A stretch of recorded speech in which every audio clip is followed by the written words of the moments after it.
ಯತ್ಕ್ರೌಂಚ ಮಿಥುನಾದೇಕಂ 33ನೇ ಅಧ್ಯಾಯ.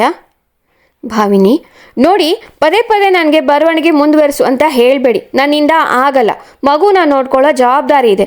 ತಾಯಿಯಾಗಿ ನನ್ನ ಕರ್ತವ್ಯ ಮೊದಲು, ನಂತರ ಉಳಿದದ್ದು. ಭಾವಿನಿ, ನಿನ್ನ ಕರ್ತವ್ಯದ ಜೊತೆಗೆ ಆಗಾಗ ಬರವಣಿಗೆ ಮೇಲೆ ಗಮನ ಹರಿಸು. ಸಂಪೂರ್ಣವಾಗಿ ಬಿಟ್ಟು ಬಿಡೋದು ಸರಿಯಲ್ವಲ್ಲ? ಅದೆಲ್ಲ ಆಗೋದಿಲ್ಲ. ಎರಡೆರಡು ನನ್ನ ಕೈಯಲ್ಲಿ ಸಾಧ್ಯವಿಲ್ಲ. ಅಲ್ಲ, ನಿನ್ನದೇ ಕಥೆಯಲ್ಲಿ ಎಷ್ಟೊಂದು ಬಗೆ ಹೆಣ್ಣು ಮಕ್ಕಳ ಜವಾಬ್ದಾರಿ, ಸಂಸಾರ, ಉದ್ಯೋಗ ಎಂದು ಎಲ್ಲ ವಿವರಿಸುತ್ತಾ ಹೇಗೆ ಅವರು ಯಶಸ್ವಿ ಮಳೆಯಾಗುತ್ತಾರೆ ಎಂದು ತೋರಿಸಿ ಓದಿದವರಿಗೆ ಸ್ಫೂರ್ತಿ ಪಡೆಯುವಂತೆ ಮಾಡುತ್ತೀಯ. ಆದರೆ ನಿನ್ನದೇ ಜೀವನದಲ್ಲಿ ಮಗುವಾಗಿ ಬರವಣಿಗೆ ಕಡೆಗಣಿಸುವುದು ಎಷ್ಟು ಸರಿ? ಹಾಗಲ್ಲ ರೀ, ಅದೋ ಇದು ಇಲ್ಲ. ನೀನು ಬರವಣಿಗೆ ಮುಂದುವರಿಸುತ್ತೀಯ ಅಷ್ಟೇ. ನನ್ನ ಮಾತನ್ನು ಅರ್ಥ ಮಾಡ್ಕೊಳ್ಳಿ ಎಂದು ಭಾವಿನಿ ಇನ್ನೇನೋ ಹೇಳಲು ಪ್ರಯತ್ನ ಮಾಡುತ್ತಿರುವಾಗ ಅವರಿಬ್ಬರು ಪ್ರಹಸಿನಿಯ ಹೆತ್ತವರು ಬಂದರು. ಕೇಳಪ್ಪ ಕೇಳು, ಹೊಸ ಹೆಂಡತಿ ಮಾತನ್ನ ಕೇಳೋ, ಚೆನ್ನಾಗಿ ಮರಳು ಮಾಡಿದ್ದಾಳೆ ಎಂದ ಪ್ರಹಸಿನಿಯ ತಾಯಿ ದ್ಯುತಿಧರನತ್ತ ತಿರುಗಿ, ಏನಳಿ ಅಂದರೆ, ನಾನು ನಿಮಗೆ ಹೇಳಿದ್ದೇನು, ನೀವು ಮಾಡ್ತಿರೋದೇನು? ಈ ಹುಚ್ಚಿನ ಮತ್ತೆ ಮನೆ ಸೇರಿಸ್ಕೊಂಡ್ರಾ? ಬರುತ್ತಿದ್ದ ಹಾಗೆ ನನ್ನ ಮೊಮ್ಮಕ್ಕಳನ್ನು ಮನೆಯಿಂದ ಹೊರಹಾಕಿ ತನ್ನ ರಾಜ್ಯಭಾರ ಮಾಡುತ್ತಿದ್ದಾಳ? ಅಳಿಯನ ನಂತರ ಭಾವಿನಿಯತ್ತ ತಿರುಗಿ, ಲೇ ಮನೆ ಹಾಳಿ, ನಿನಗೆ ಮದುವೆ ಮಾಡಿ ಕಳಿಸುವಾಗಲೇ ಎಚ್ಚರಿಸಿದ್ದು ತಾನೇ? ನೀನಿಲ್ಲಿ ನಮ್ಮ ಅಳಿಯನ ಹೆಂಡತಿ ಅಲ್ಲ, ಬರೀ ಮಕ್ಕಳನ್ನು ನೋಡಿಕೊಂಡು 3 ಹೊತ್ತು ಬೇಯಿಸಿ ಹಾಕಬೇಕು ಅಂತ. ಈಗೇನು ಎನ್ನುತ್ತಾ ಅವಳ ಉಬ್ಬಿದ ಹೊಟ್ಟೆ ನೋಡಿ ಮುಖಗಂಟು ಹಾಕಿ, ಇದು ಬೇರೆ ಕೇಡು, ಇದ್ಯಾಕೆ ಬೇಕಿತ್ತು? ನೀವು ಸಂಸಾರ ಮಾಡಿ ಕೂಡ್ದು ಎಂದು ತಾಕೀತು ಮಾಡಿದರೂ ಇದೆಲ್ಲ ಆಯ್ತಾ? ನಮಗೆ ಒಂದು ಮಾತು ತಿಳಿಸಬಾರ್ದಾ? ಪ್ರಹಸಿನಿಗೆ ದೊರೆಯದ ಸುಖ ಈ ಬಿಕನಾಸಿಗೇಕೆ? ಈಗಿಂದೀಗಲೇ ಇವಳನ್ನು ಮನೆಯಿಂದ ಹೊರಹಾಕಿ, ಇಲ್ಲದೆ ಹೋದರೆ ಪರಿಣಾಮ ನೆಟ್ಗಿರಲ್ಲ ಎಂದು ಕೂಗಾಡತೊಡಗಿದರು. ಅವಳ ಆರ್ಭಟ ನೋಡಿ ಭಾವಿನಿ ಬೆಚ್ಚಿ ಬಿದ್ದಳು. ದ್ಯುತಿಧರ ಅವಳನ್ನು ತಬ್ಬಿ ಸಮಾಧಾನ ಮಾಡಿ ಒಳಗಡೆ ಕಳುಹಿಸಿದ. ಅವಳನ್ನು ಯಾಕೆ ಒಳಗಡೆ ಕಳಿಸಿದ್ದು? ನಾವು ಹೇಳಿದ್ದು ಹೊರಗೆ ಹಾಕಿ ಅಂತ, ಒಳಗಡೆ ಕಳಿಸಿ ಅಂತಲ್ಲ. ಸಾಕು, ಸುಮ್ಮನೆ ರೀ. ಗರ್ಭಿಣಿ ಹೆಣ್ಣು ಅಂತ ತಿಳಿದರೂ ಬಾಯಿಗೆ ಬಂದಂತೆ ಮಾತಾಡುತ್ತಿರಲ್ಲ. ಏನು ಹೇಳಬೇಕು ನಿಮಗೆ? ಸ್ವಲ್ಪ ಮಾನವೀಯತೆ ಇಲ್ಲವೇ? ಇವಳಿಗೇನು ಮಾನವೀಯತೆ ತೋರಿಸೋದು? ಅನಾಥೆ, ದರಿದ್ರ, ಬಿಕ್ನಾಸಿ ಇವಳನ್ನು ತಂದದ್ದೇ ನಮ್ಮ ಪ್ರಹಸಿನಿ. ಅವಳ ಜಾಗವನ್ನೇ ಕಿತ್ಕೊಂಡು ಮೆರಿತಿದ್ದಾಳೆ. ಇದೆಲ್ಲ ನೋಡಿಕೊಂಡು ಹೇಗೆ ಸುಮ್ಮನಿರುವುದು ಹೇಳಿ? ಅಲ್ಲ, ನಿಮ್ಗಾದ್ರೂ ಬುದ್ಧಿ ಬೇಡವಾ? ಪ್ರಹಸಿನಿಯಲ್ಲಿ ಇವಳಲ್ಲಿ ಮದುವೆಗೆ ಮೊದಲೇ ನಮಗೆ ಭಾಷೆ ಕೊಟ್ಟಿದ್ದೀರಿ, ಮರ್ತು ಬಿಟ್ರಾ? ನೋಡಿ, ಇಷ್ಟೊತ್ತು ನೀವು ಹಿರಿಯರು ಎಂದು ಗೌರವದಿಂದ ಮಾತಾಡುತ್ತಿದ್ದೆ. ಇನ್ನೊಂದು ಶಬ್ದ ನಿಮ್ಮ ಬಾಯಿಂದ ಭಾವಿನಿಯ ಬಗ್ಗೆ ಕೆಟ್ಟದಾಗಿ ಬಂತೋ ನಾನು ಸುಮ್ಮನಿರೋದಿಲ್ಲ. ಏನ್ರಿ ಮಾಡ್ತೀರಿ? ಅವಳನ್ನ ಅಯ್ಯೋ ಪಾಪ ಅಂತ ನಿಮಗೆ ಗಂಟು ಹಾಕಿದ್ದೆ ನಾವು. ಅದು ನಿಮ್ಮ ಚಾಕ್ರಿ ಮಾಡ್ಕೊಂಡಿರ್ಲಿ ಅಂತ. ನೀವು ನೋಡಿದ್ರೆ ಮನೆ ರಾಣಿ ಮಾಡಿ ಕೂರಿಸಿದ್ದೀರಿ. ನಿಮಗೆ ಅವಳು ಏನೂ ಅಲ್ಲದೆ ಇರಬಹುದು, ಆದರೆ ನನಗೆ ನನ್ನ ಸರ್ವಸ್ವ. ಸಾಕು ಮಾಡಿ ನಿಮ್ಮ ಭಾಷಣ. ನಿಮಗೆ ಈಗ ಹಣ ತಾನೇ ಬೇಕು, ಬೇಕಾದಷ್ಟು ತೆಗೆದುಕೊಂಡು ಹೋಗಿ. ಆದರೆ ಭಾವಿನಿಯ ಬಗ್ಗೆ ಮಾತನಾಡೋ ಹಾಗಿಲ್ಲ. ಇಷ್ಟು ದೊಡ್ಡ ಮನುಷ್ಯ ಅದ್ಯಾ ಈಗ? ಅಲ್ಲ, ಬಾಯಿ ಸತ್ತೋರು ಹಾಗಿದ್ದೋನು ಇಷ್ಟು ಮಾತನಾಡೋ ಹಾಗೆ ಆಗಿರುವೆಲ್ಲ. ಎಷ್ಟು ಮಾಟ ಮಾಡಿರ್ಬೋದು ಈ ಬಿನ್ನಾಣ್ಗಿತ್ತಿ. ಸಾಕು, ನಿಲ್ಲಿಸಿ. ಕಂಡಿದ್ದೀನಿ ಬಿಡಯ್ಯ ನಿನ್ನ ಆಟನ. ನಮ್ಮ ಮಗಳಿಗೆ ಕೊಡೋ ಸುಖ ಇವಳಿಗೆ ಹೇಗೆ ಕೊಡ್ತಿದ್ಯಾ? ನಿನ್ನಿಂದ ಸುಖ ಸಿಗಲಿಲ್ಲ ಅಂತ ಕೊರಗಿ ನಮ್ಮ ಪ್ರಹಸಿನಿ ಆತ್ಮಹತ್ಯೆ ಮಾಡಿಕೊಂಡ್ಳು. ಅವಳನ್ನು ಗೋಳಾಡಿಸಿ ಈಗ ಸುಖವಾಗಿರಲು ಸಾಧ್ಯನಾ? ನೋಡಿ, ಪ್ರಹಸಿನಿಯ ಸಾವಿಗೆ ನಾನು ಕಾರಣನಲ್ಲ. ಅವಳ ಸಾವನ್ನು ಅವಳೇ ತಂದುಕೊಂಡದ್ದು. ಕೈಲಾಗದವನ್ನ ಕಟ್ಕೊಂಡ್ರೆ ನೇಣೆ ಗತಿ ಅಲ್ವಾ? ನೋಡಿ, ನಾನು ಕೈಲಾಗದವನಲ್ಲ. ನಾನೊಂದು ವೇಳೆ ಕೈಲಾದವನೇ ಆಗಿದ್ದರೆ ಭಾವಿನಿ ಹೇಗೆ ಗರ್ಭಧರಿಸಿದಳು? ಅದೂ ಅಲ್ಲದೆ ನಿಮ್ಮ ಮಗಳು ಪ್ರಹಸಿನಿಯ ಪ್ರಕಾರ ನಾನು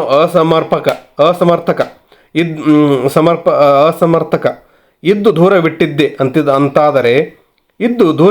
ಅಂತಾದರೆ ಅವಳಿಗೆ ಹುಟ್ಟಿದ ಮಕ್ಕಳು ನನ್ನವಲ್ಲ ಎಂದು ತಾನೇ ಅರ್ಥ. ಆಗ ಮಾನ ಮರ್ಯಾದೆ ಹೋಗುವುದು ಯಾರದು? ನಿಮ್ಮ ಮಗಳದು, ನನ್ನದಲ್ಲ. ಮಾತನ್ನ ಚೆನ್ನಾಗಿ ತಿರುತ್ತೀಯ. ಆರಂಭದಲ್ಲಿದ್ದ ತೆವಲು ನಂತರ ದಿನಗಳಲ್ಲಿ ಇಲ್ಲದೆ ಹೋಯ್ತು. ಅವಳ ಸಾವಿಗೆ ಹುಚ್ಚು ಕಾರಣ ನೀನು ಕೊಡಬೇಡ. ಅವಳ ಸಾವು ನಿನ್ನಿಂದಾನೇ ಆದದ್ದು ಎಂದಾಗ ದ್ಯುತಿಧರ ರೋಸಿ ಹೋಗಿ ಒಳನಡೆದ. ಇನ್ನು ಪ್ರಹಸಿನಿಯ ಹೆತ್ತವರ ಕೂಗಾಟ ಹಾರಾಟ ನಡೆದೇ ಇತ್ತು. ಅವರ ಅದೃಷ್ಟಕ್ಕೆ ದ್ಯುತಿಧರನ ತಂದೆ ತಾಯಿ ಮನೆಯಲ್ಲಿ ಇರಲಿಲ್ಲ. ಕೋಣೆಯೊಳಗೆ ಬಂದ ದ್ಯುತಿಧರ ತಡಕಾಡಿ ಒಂದು ಪತ್ರವನ್ನು ಹೊರತೆಗೆದ. ನೇರವಾಗಿ ಹೊರಗಡೆ ಬಂದು ಅದನ್ನು ಪ್ರಹಸಿನಿಯ ತಂದೆಯ ಕೈಗೆ ಕೊಟ್ಟು ಓದುವಂತೆ ಹೇಳಿದ. ಪತ್ರವನ್ನು ಬಿಡಿಸಿ ನೋಡಿದಾಗ ಅದು ಪ್ರಹಸಿನಿಯ ಕೈ ಬರಹ ಎಂದು ಅರ್ಥವಾಗಿ ಒಮ್ಮೆ ದ್ಯುತಿಧರನತ್ತ ನೋಡಿ ಓದಲು ಆರಂಭಿಸಿದರು. ಪ್ರೀತಿಯ ಪತಿ ದೇವರಿಗೆ, ನಾನು ನಿಮ್ಮನ್ನು ಪತಿ ಎಂದು ಸಂಬೋಧಿಸಿದ್ದಕ್ಕೆ ಕ್ಷಮೆ ಇರಲಿ. ಏಕೆಂದರೆ ನಾನು ಯಾವತ್ತೂ ನಿಮ್ಮನ್ನು ನನ್ನ ಪತಿ ಎಂದು ಭಾವಿಸಿ ನಿಮಗೆ ತಕ್ಕ ಹಾಗೆ ನಡೆದುಕೊಳ್ಳಲಿಲ್ಲ. ನಿಮ್ಮ ಮೇಲೆ ಪ್ರೀತಿ ಇರಲಿಲ್ಲ. ಬರಿಯ ಒಂದು ಹುಚ್ಚು ಮೋಹ ನಿಮ್ಮ ಕಾದಂಬರಿಗಳನ್ನು ಓದಿದಾಗ ಮೂಡಿತು. ಭಾವಿನಿಗೆ ನೀವು ಬರೆದ ಪತ್ರವನ್ನು ಓದಿದಾಗ ನಿಮ್ಮನ್ನು ಪಡೆಯಲೇಬೇಕು ಎಂಬ ಹುಚ್ಚು ಹಂಬಲ ಹೆಚ್ಚಿತು. ಅದರಲ್ಲೂ ಭಾವಿನಿಯು ನಿಮ್ಮನ್ನು ಪ್ರೀತಿಸುತ್ತಿರುವ ವಿಷಯ ತಿಳಿದು ಕುದ್ದು ಹೋದೆ. ಅವಳಿಗೆ ಯಾವ ಸುಖ ಸಂತೋಷ ಸಿಗಬಾರದು ಎಂದು ಹುಚ್ಚು ಹಠಕ್ಕೆ ಬಿದ್ದು ನಿಮ್ಮನ್ನು ಅವಳಿಂದ ದೂರ ಮಾಡಲು ಸಂಚು ಹೂಡಿದೆ. ಅದರಲ್ಲಿ ಯಶಸ್ವಿಯೂ ಆದೆ. ನಿಮ್ಮ ಮನಸ್ಸಿನಲ್ಲಿ ಅವಳ ಕುರಿತು ಎಷ್ಟು ಸಾಧ್ಯವೋ ಅಷ್ಟು ಹುಳಿ ಹಿಂಡಿದೆ. ಎಲ್ಲ ಹಂತದಲ್ಲೂ ತಪ್ಪು ನನ್ನದೇ ಇದ್ದರೂ ನನ್ನ ಹೆತ್ತವರು ನನ್ನನ್ನು ತಿದ್ದದೆ ನಾನು ಆಡಿದ ಹಾಗೆ ಆಡುತ್ತಾ ಬಂದರು. ಅತಿಯಾದ ಅವರ ಪ್ರೀತಿಯನ್ನು ನನ್ನ ಸ್ವೇಚ್ಛಾಚಾರಕ್ಕೆ ಬಳಸಿಕೊಂಡೆ.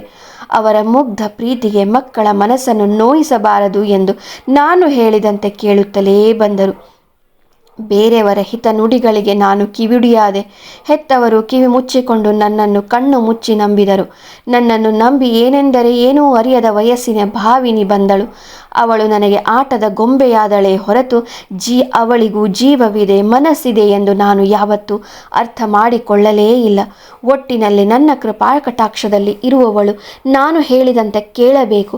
ಅವಳದು ಎಂದು ಏನೇ ಇದ್ದರೂ ಅದು ಮೊದಲು ನನ್ನದಾಗಬೇಕು ಎಂದು ಕೆಟ್ಟ ಹಠ ಬೆಳೆಸಿಕೊಂಡೆ.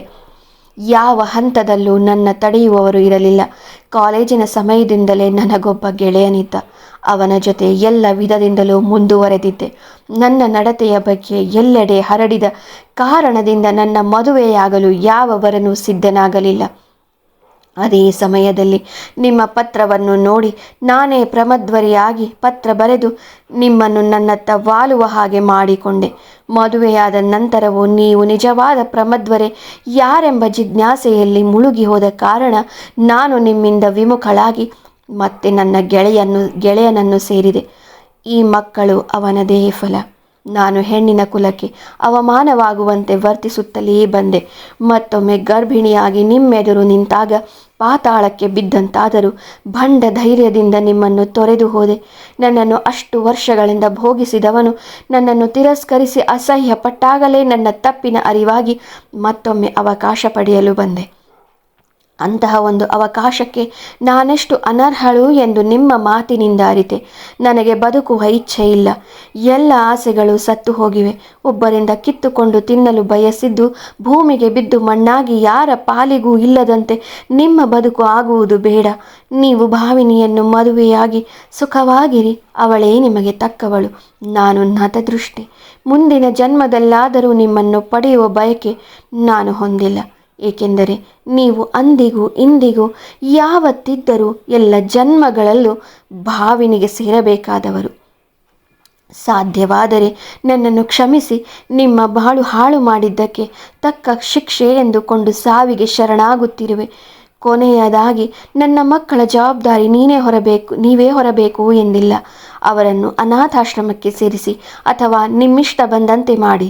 ಮಾನವೀಯತೆ ದೃಷ್ಟಿಯಿಂದ ನಿಮಗೆ ಹಾಗೆ ಮಾಡಲು ಆಗದಿದ್ದಲ್ಲಿ ಅವರ ಸಂಪೂರ್ಣ ಅಲ್ಲದೆ ಹೋದರೂ ಸ್ವಲ್ಪ ಮಟ್ಟಿನ ಜವಾಬ್ದಾರಿ ತೆಗೆದುಕೊಂಡು ಓದಿಸಿ ಅವರ ಕಾಲ ಮೇಲೆ ನಿಲ್ಲುವಂತೆ ಮಾಡಿ. ನನ್ನಂತಹ ತಾಯಿಯ ಹೊಟ್ಟೆಯಿಂದ ಹುಟ್ಟಿದವರು ಎಂದು ತಿಳಿಯುವುದು ಬೇಡ. ಮಕ್ಕಳ ತಿರಸ್ಕಾರ ಅಸಹ್ಯ. ನಾನು ಸಹಿಸಲಾರೆ. ನಿಮ್ಮನ್ನು ಶಾಶ್ವತವಾಗಿ ಬಿಟ್ಟು ಹೋಗುತ್ತಿರುವೆ. ಇಂತಿ ನಿಮ್ಮ ಹೆಂಡತಿ. ಕ್ಷಮಿಸಿ, ಆ ಸ್ಥಾನಕ್ಕೆ ಯೋಗ್ಯಳಲ್ಲದ ಪ್ರಹಸಿನಿ. ಇದನ್ನು ಓದಿದ ಪ್ರಹಸಿನಿಯ ತಂದೆ ಕುಸಿದು ಕುಳಿತರು. ಅವರ ಕೈಯಿಂದ ಪತ್ರ ಪಡೆದು ಪ್ರಹಸಿನಿಯ ತಾಯಿಯು ಓದಿ ಕಣ್ಣೀರಾದರು. ಈಗ ಹೇಳಿ, ನಾನು ಏನು ಮಾಡಬೇಕು? ನಿಮ್ಮ ಮಗಳೇ ತಿಳಿಸಿದಂತೆ ಅವಳು ನನಗೆ ಯೋಗ್ಯಳಲ್ಲ. ತನ್ನಲ್ಲಿ ಹಲವಾರು ಕುಂದುಕೊರತೆಗಳನ್ನು ಇಟ್ಟುಕೊಂಡು ಮೇಲ್ನೋಟಕ್ಕೆ ನನ್ನನ್ನು ಕೆಟ್ಟದಾಗಿ ಮಾಡಿ ತಿರುಗುತ್ತಿದ್ದವಳು ಕೊನೆಗೆ ಹೊರಟು ಹೋದಳು. ಆದರೂ ನಿಮ್ಮ ದೃಷ್ಟಿಯಲ್ಲಿ ತಾನು ಕೆಟ್ಟವಳಾಗದೆ ನನ್ನನ್ನು ಕೆಳಗಿಳಿಸಿದಳು. ಕೊನೆಯ ದಿನ ಅವಳಿಗೆ ಏನು ಅನಿಸಿತೋ ಗೊತ್ತಿಲ್ಲ. ಈ ಪತ್ರ ಬರೆದಿಟ್ಟು ನೇಣಿಗೆ ಶರಣಾದಳು. ಇದನ್ನು ನಾನು ಬಹಳ ದಿನಗಳವರೆಗೆ ರಕ್ಷಿಸಿಟ್ಟಿದ್ದೆ. ಯಾರಿಗೂ ತೋರಿಸಿರಲಿಲ್ಲ. ನಾನು ಅವತ್ತೇ ಇದನ್ನು ತೋರಿಸಿ ಎಲ್ಲರ ಕಣ್ಣಲ್ಲೂ ನಾನು ಒಳ್ಳೆಯವನಾಗಬಹುದಿತ್ತು. ಆದರೆ ನಾನು ಹಾಗೆ ಮಾಡಲಿಲ್ಲ.